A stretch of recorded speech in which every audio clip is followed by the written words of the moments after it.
Tere sõbrad! Noh, ma pean ikka reklaami ka tegema, et kevad meile saabusid sellised ilusad mütsid, kahte värvi, selline ja hele. Firma Favoriit Ukraina, hästi ilusad. Ilmselt mind ka teevad nooremaks. Aga täna tegelikult hakkame rääkima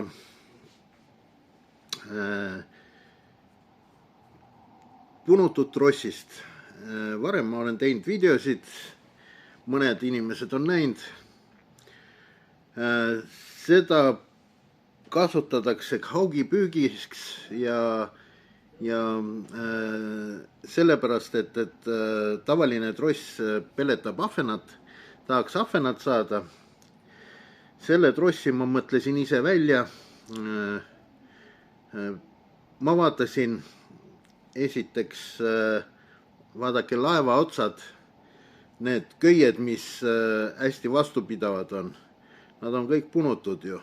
Ja noh, kuidas ma selle peale tulin, veel Vene ajal pioneerjuhatajad tegid selliseid punutud nööre, mis tehti mulineest ja sealt siis ma sain selle tehnoloogia nii-öelda. Nii, kuidas seda teha? Võtame fluorokarbooni jõhvi, antud fluorokarboon on siis Shimano Yosei 03. Meetrine jupp lõikame siit. Mul on siin juba valmis lõigatud ja ette valmistatud. Nii, siis selle jupi otsa ma seon kahekordse umbsõlmega niiviisi ümber näpu ja siis 2 korda läbi ja tõmban kinni. Nii, tekib selline rõngas. Siis, kui neid punuti mulinees, siis kasutati trellilaadset asja konksuga ja keerutati niiviisi. Üks hoidis ja teine keerutas ühest otsast. Minul seda abinõud ei ole, ma pean siis keerutama näpu vahel. Mõnikord näed, läheb lahti. Vabandust. Eriti kui kiirustada, vaata video ei tohi olla pikk. Siis ma pean kiirustama. Kuidas aru saada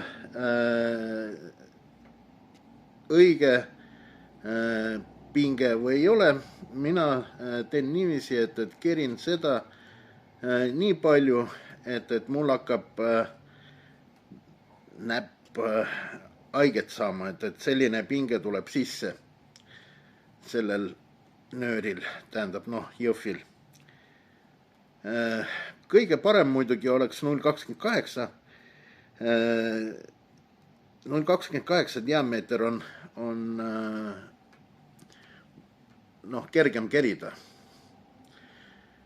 Mis selle trossi omadused on?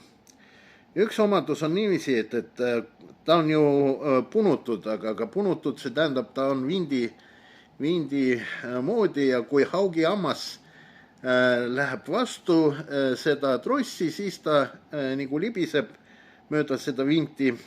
Kui ta ikkagi vahele satub, sinna vindi vahele, siis jõhv läheb lahti. Seal on ju pinge sees. Nüüd hakkab juba natukene nii-öelda valusaks minema.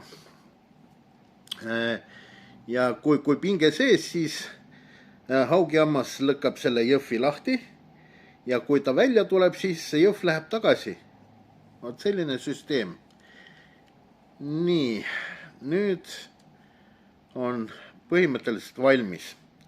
nüüd ma pean tegema niiviisi, et noh, kahekesi on muidugi parem seda teha, aga mina teen nii, et võtan ühe keskelt nii kinni.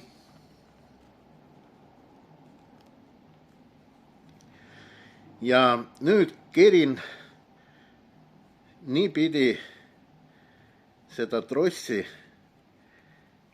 et ta pinge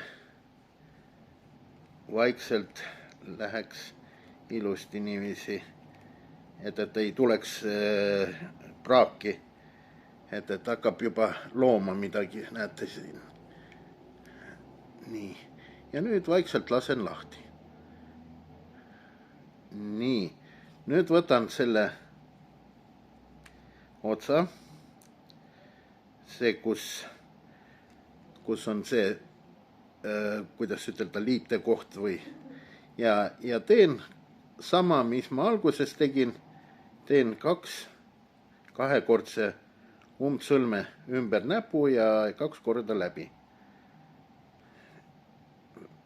See on kõige keerulisem siin teha, eriti kaamera ees.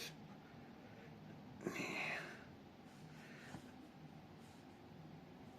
Ei näe ju.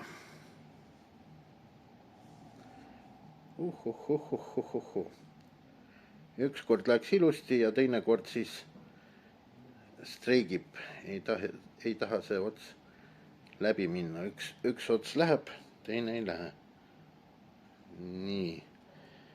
Ja käed ka värisevad ju.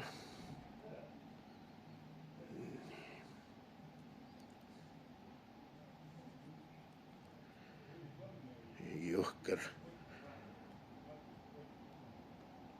Oppa. Nii, olemas.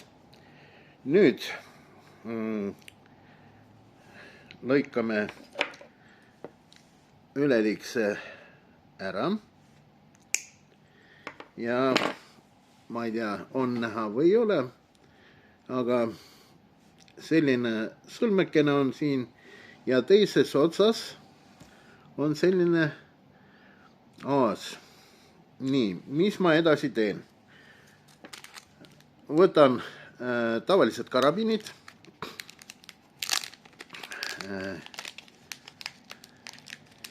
Karabin peab olema just selline, mis käib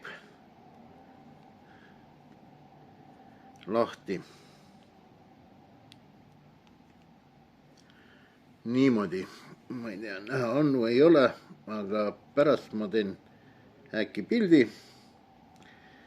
Ja siis võtan selle trossi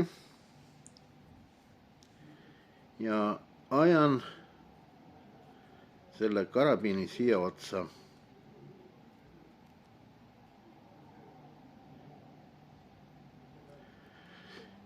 Kaamera ees on seda hulga keerulisem teha. Ma teen nii, kuidas mulle mugavam on. Vot nii. Nüüd panen selle karabini ilusti kinni. Nii. 1 ja 2. Nii, karabin on kinni ja aas on olemas veel. Kuidas sellest aasast lahti saab? Lihtsalt võtab niiviisi ja tõmbab mööda seda trossi näpuga ja jaotab pinge ilusti siia otsa peale ka. Nüüd võib panna siia landi ja püüda. Tekib küsimus, aga kuidas siis siit kinni panna? Väga kerge. Teil Sikuška Ridval on karabiin. Keerad selle trossi natukene lahti ja siin tekib auk. Vot siia auku paneme siis selle karabiini ja hakkame kala püüdma. Põiklandiga, viibiga, mis iganes landiga. Loodan, et see video oli huvitav ja tulge netipoodi, tulge meie poodi ja näeme kalal. Tšau.